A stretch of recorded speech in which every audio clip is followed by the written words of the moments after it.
বিমান একটাই তো ইয়ে মানে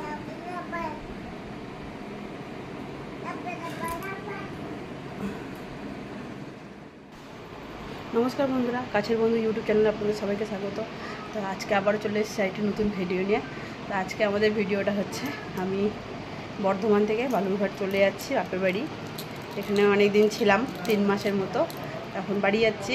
তো আমার হাজব্যান্ড পৌঁছে দিতে যাচ্ছে বর্ধমান পর্যন্ত, তো ও যাবে না, ও আমি আর ছেলেকে নিয়ে একাই যাব।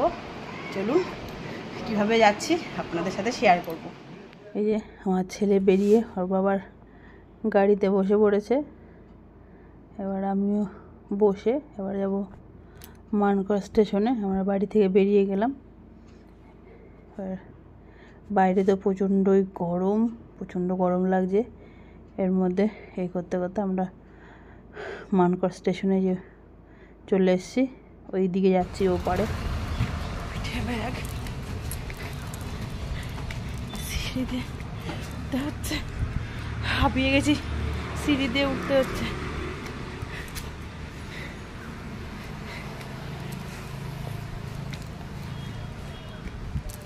এদিকে ট্রেনের টাইমও হয়ে গেছে। ওর বাবা ছেলেকে নিয়ে আগে আগে যাচ্ছে আর আমি পেছনে হেলতে দুলতে যাচ্ছি। এই সিঁড়ি দিয়ে ওঠা, আবার এর মধ্যে রীতিমতন হাঁপিয়ে গেছি। আর বাইরে প্রচণ্ডই গরম। ওর আগে আগে যাচ্ছে আর আমি পিছনে পিছনে ক্যামেরা করতে করতে যাচ্ছি, পিছনে হেলতে দুলতে। আর এর মধ্যে ট্রেন অ্যানাউন্সও করে দিয়েছে, তো ট্রেনটা প্ল্যাটফর্মে ঢুকেও গেছে। আর এই সময় আর ছেলেকে ছাড়া যাবে না, কারণ ও প্রচণ্ডই দুষ্টি আর ও দৌড়াদৌড়ি শুরু করে দেবে। এত দুষ্টু, ওকে সামলানো মুশকিল হয়। ওই যে মানকড়ে 4 নম্বর প্ল্যাটফর্মে ট্রেন ঢুকেও গেছে। এরপর আমরা এখান থেকে যাব হচ্ছে বর্ধমান। তো ওখান থেকে আমি তো ট্রেন ধরে বালুরঘাট যাব, আর বাবা আমাকে পৌঁছে আবার বর্ধমান থেকেই চলে আসবে ব্যাক করে, আবার মানকড়েই আসবে। এই ট্রেন দাঁড়াতে দাঁড়াতে এর মধ্যে একটা খুব বাজে ঘটনা ঘটে গেছে। কারণ আমাদের মানকড় থেকে যেটা আমরা ট্রেনে উঠি, প্ল্যাটফর্মের গ্যাপটা প্রচণ্ড। এর মধ্যে একটা মহিলা ওই গ্যাপের মধ্যে ফাঁকের মধ্যে ঢুকে গেছিলো। আর ওটার জন্য খুব একটুখানি আমিও একটু ভয় পেয়েই গেছিলাম আর কি। চোখের সামনে যদি কাউকে দেখা যায়, আর সবাই মিলে যাই হোক ওনাকে তোলা হয়েছে। ওই গোটা রাস্তায় আমি ওটাই চিন্তা করতে করতে আসলাম, যাওয়ার সময় এরকম একটা অবস্থা।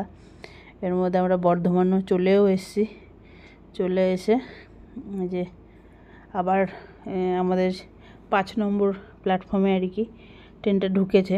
এবার তো গরম লাগছে।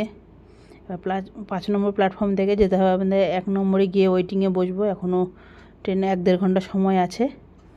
তো এই যে আমরা যাচ্ছি 1 নম্বর প্ল্যাটফর্মের দিকে।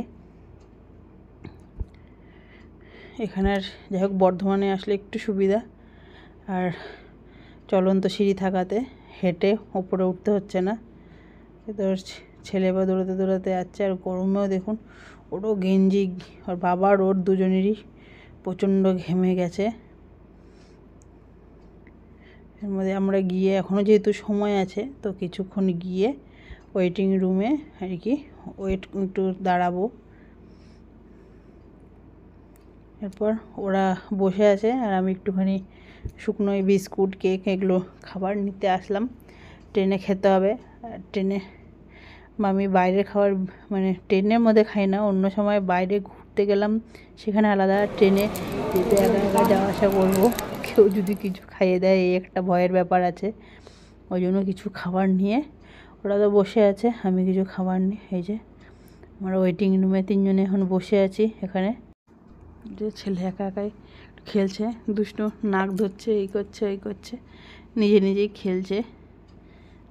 কী হয়েছে ওর নাকে? এখন নিজে নাক ধরে টানছে, ক্যামেরা দেখছে আর ওরকম করছে, খেলছে। ওর বাবা আর আমি যেহেতু ওকে নাক ধরে টানি, ও ওই জন্য নিজের নাক ধরে টানছে।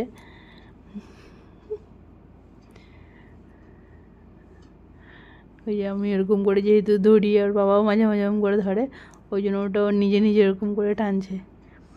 এই ওরে দেখুন কত লোক, এই যে সবাই এক একজন এক এক জায়গায় যাবে। আর এই বর্ধমানে এই ফ্যানটা এত বড়, বিশাল বড় ফ্যান, এই একটা ফ্যানেই কিন্তু গোটা ঘরটা এত লোকে কভার করছে, হাওয়া দিচ্ছে। যে আমরা তো এসে চেয়ারে জায়গা পেয়েছি, আর যারা পায়নি সবাই নিচেই বসে পড়েছে। কী করবে, কতক্ষণ দাঁড়িয়ে থাকবে। এর মধ্যে আমাদের এই যে বালুরঘাটের ট্রেনটা অ্যানাউন্স করে দিয়েছে, ওই জন্য আমরা প্ল্যাটফর্মে দিকে এগিয়ে যাচ্ছি। মানে 1 নম্বর প্ল্যাটফর্মেই আছি, একটু সামনের দিকে যেখানে আমার আর কি কোচটা পড়বে B1, সেইখানে সামনেই পড়বে। এই যে ট্রেন এর মধ্যে ঢুকে গেছে। আর বালুরঘাটে যাওয়ার সময় কিন্তু আমি খুব একটু আনন্দেই থাকি। মনে হয় বেশি দিন তো এখন বর্ধমানে থাকি না, তো তবুও মনে হয় কিছুদিন আসলেই মনে হয় কবে যাব। আগে তো মানে যখন কন্টিনিউ যখন বাবা ছিল তখন তো বর্ধমানে থাকতাম, তখন তো অতটা কিছু মনে হতো। কিন্তু এখন কিছুদিন থাকার পর মনে হয় হাঁপিয়ে যাই। বর্ধমানে এসে কিছুদিন থাকার পর মনে হয় যেন অনেক দিন বালুরঘাট থেকে দূরে আছি। এই যে আমার কোচ, এবার এসি কোচে বুক করা হয়েছে, কারণ বাইরে এত গরম আর থাকতে পারা যাচ্ছে না। আর আমার ছেলেকে নিয়ে একা, যেহেতু ওর বাবা যাবে না, ওকে নিয়ে থাকতেই পারবো না। তো এই যে ভেতরে ঢুকছি, আমার সামনেই আমার সিট আছে। আর এতটাই বাইরে প্রচণ্ড গরম, আর মানে এই যে অন্য লোকরাও ঢুকছে, বর্ধমান থেকে অনেক লোকই উঠলো। কারণ না আর পারা যাচ্ছে না, কারণ ছেলেকে নিয়ে পারবো না। ও বাবা থাকলে তাও ও থাকে এদিক ওদিক, একবার ওর বাবার কোলে যায়, আমার কোলে আসে, কিন্তু একা এতটা রাস্তা, সেই এই বর্ধমানে দুপুর 2:30 মানে 2:40 ট্রেন, আর আমি বাড়িতে পৌঁছাতে রাত প্রায় 10টা সাড়ে 10টা।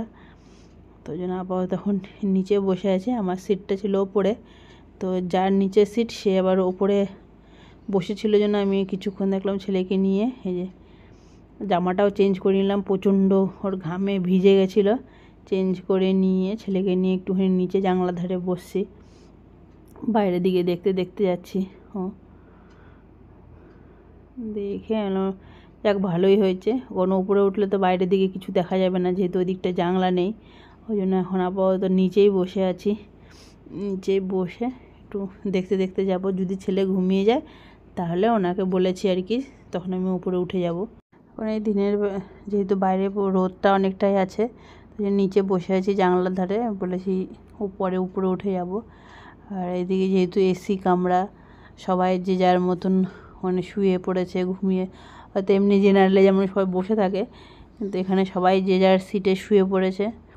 আমিও এই যে উপরে উঠে গেলাম। এর মধ্যে চাদরগুলো দিয়ে রেখেছে, তো আমাকে চাদরগুলো যেগুলো দিয়েছে সেমনি সবই ভালো, পরিষ্কার আছে, কিন্তু চাদরগুলো প্রচণ্ডই ভেজা ছিল, একদমই মনে হচ্ছে এখনই ধুয়ে কেচে নিয়ে এসে হয়তো প্যাকেটে ভরে দিয়ে দিয়েছে। তো আমি পাশে একটা চাদর এক্সট্রা রাখা ছিল, সেখানে যেহেতু লোক ছিল না, আমি ওখান থেকে চেঞ্জ করে নিলাম। তো নিয়ে যে ছেলে আর আমি শুয়ে পড়লাম। আর আমারও একটুখানি ঘুম পাচ্ছে সকাল থেকে। আজকে যেহেতু বাড়িতে আসবো জন্য অনেকটা সকালেই ওঠা হয়েছে, উঠে রান্নাবান্না করে খাওয়া দাওয়া করে ছেলেকে খাইয়ে নিজেরাও খাওয়া দাওয়া করেই এসছি, তো ওই জন্য অনেকটাই সকালে উঠি। এখন একটু ঘুম পাচ্ছিলো, আর সবাই তো ঘুমোচ্ছিলো, আর চেনাশোনাও নেই। ওর বাবা থাকলে বা মেয়ে থাকলে কথা বলতে আসি। তো এখন কি করব, ছেলেকে নিয়ে, ছেলে যদি ঘুমায় আমিও ঘুমিয়ে পড়বো একটু পরে, মানে সন্ধ্যার পরের দিকে। আবার একটুখানি উঠে বসলাম, দেখলাম থাক পরের দিকেই ঘুমোবো। তো বন্ধুরা, আমার এই ভ্লগগুলো কেমন লাগছে অবশ্যই জানাবেন, আর কাছের বন্ধু ইউটিউব চ্যানেলটা অবশ্যই সাবস্ক্রাইব করবেন, লাইক করবেন, শেয়ার করবেন। এদিকে সন্ধ্যা হয়ে আসছে, বাইরেটা কিন্তু খুবই ভালো লাগছে দেখতে। আর বালুরঘাট যাওয়ার সময় এমনি তো আমার মনটা আরও ভালো হয়ে যায়। আর মেয়েও ওখানে আছে, সামনেই পুজো, মেয়ের পরীক্ষাও শুরু হয়ে যাবে, এরপরে নাচেরও প্রোগ্রাম আছে। মেয়ের নাচের প্রোগ্রামের জন্য তো 2 বছর ধরে বালুরঘাটেই থাকছি, এবারও থাকতে হবে। আর বর্ধমানের দুর্গাপূজাও খুব মিস করছি, কয়েক বছর হলো দেখা হয় না। আর এর মধ্যে আমরা যে নামবো, চলে এসেছি বালুরঘাটে। তো আজকের ভিডিওটা এখানে শেষ করছি।